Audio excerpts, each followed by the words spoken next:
میرا سوال عہد الست کے مضمرات کے حوالے سے ہے. یعنی جب اللہ تعالیٰ نے بنی آدم کو اس امتحان میں ڈالنے سے پہلے جب یہ عہد لیا، تو آپ سے آپ کچھ چیزیں اس عہد میں شامل ہو جاتی ہیں. یعنی یہ میرا اپنا کوئی زاویہ نظر نہیں ہے، بعض اہل علم، بعض آپ کے شاگردوں میں سے یہ بات کہتے ہیں. ان میں سے تین چار چیزیں ہیں وہ بالکل واضح ہیں، ان میں کوئی یعنی اشکال نہیں ہے. ایک تو یہ کہ آمادگی ہے، میرے کنسنٹ شامل ہونا چاہیے.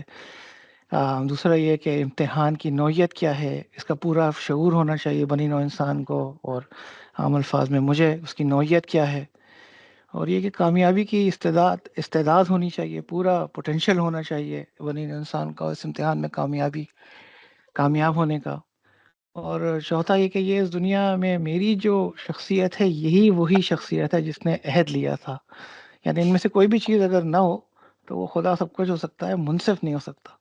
تو اس میں ایک اشکال تو یہ ہے، ایک سوال جو ہے وہ کافی عرصے سے مجھے تنگ کر رہا ہے، وہ یہ کہ جب یہ خدا نے جب خدا نے یہ عہد لیا تو یہ انتخاب بھی بنی نوع انسان کو دیا تھا کہ وہ شکر یا صبر میں سے جس امتحان کا چاہے اس کا انتخاب کر لے.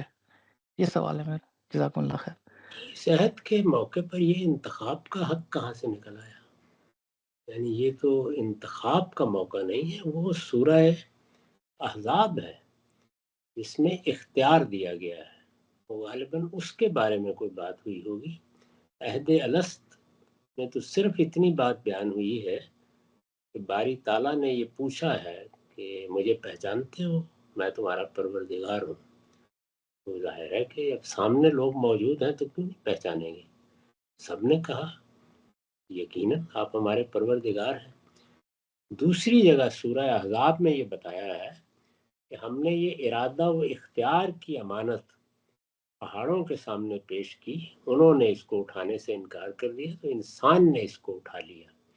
تو یہ ارادہ و اختیار ہے، اور ظاہر ہے کہ اس طرح کی جتنی چیزیں بھی انسان کے سامنے پیش کی گئی ہیں اور انسان نے ان کو اختیار کیا، وہ بالاجمال ہوتی ہیں، ان کی تفصیلات تو ہو ہی نہیں سکتی.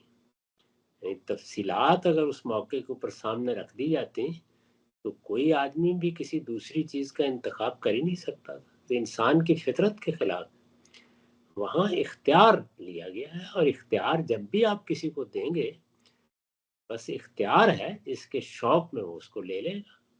انسان کے اندر تو اختیار اور اقتدار کے لیے آخری درجے کا شوق اور رغبت موجود ہے، وہ لے لے گا.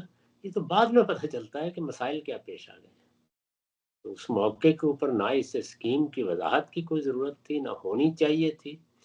یہ تو جب شعور کی عمر کا ہم یہاں پہنچتے ہیں تو اس کے بعد واضح ہونا شروع ہوتا ہے.